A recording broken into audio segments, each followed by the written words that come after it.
School छात्र छात्री ପାଇଁ आसीगला खुशी खबर 14 दिन बंद होगा जाऊँगी स्कूल और कॉलेज।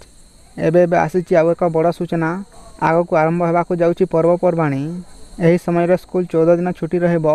नवरात्रि दीपावली एमतीक दुर्गा पूजा यही अवसर में बंद रहिबो समस्त स्कूल और कॉलेज। आसंतु खबर उपर नजर पकाइबा वीडियो को शेष पर्यंत देखंतु। पिला माननक में आसीगला खुशी खबर।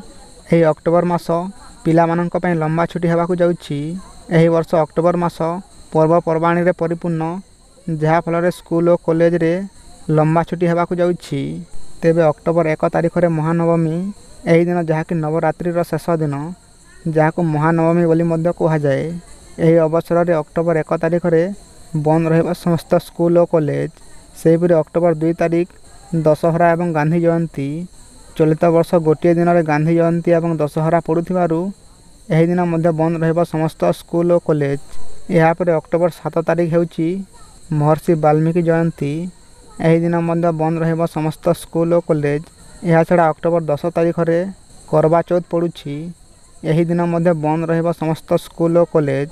यापर अक्टोबर 13 तारिख रे अष्टमी पर्व। सेपरि अक्टोबर 18 तारिख रे धनतेरस पड़ुछि। यही दिन मध्य समस्त स्कूल कॉलेज बंद रहिबो। यास अक्टोबर 20 तारिख रे पड़ुछि दीपावली। यही अवसर में मध्य बंद रहिबो समस्त सरकारी कार्यानुष्ठान एवं स्कूल और कॉलेज। सेपरि अक्टोबर 22 तारिख रे गोवर्धन पूजा। अक्टोबर 23 तारिख रे छत्रपति शिवाजी जयंती। अक्टोबर 27 और अक्टोबर 28 तारिख रे छठ पूजा पड़ुछि।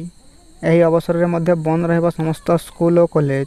एथिपाई अक्टोबर मासरे 14 दिन बंद रहिबो स्कूल और कॉलेज।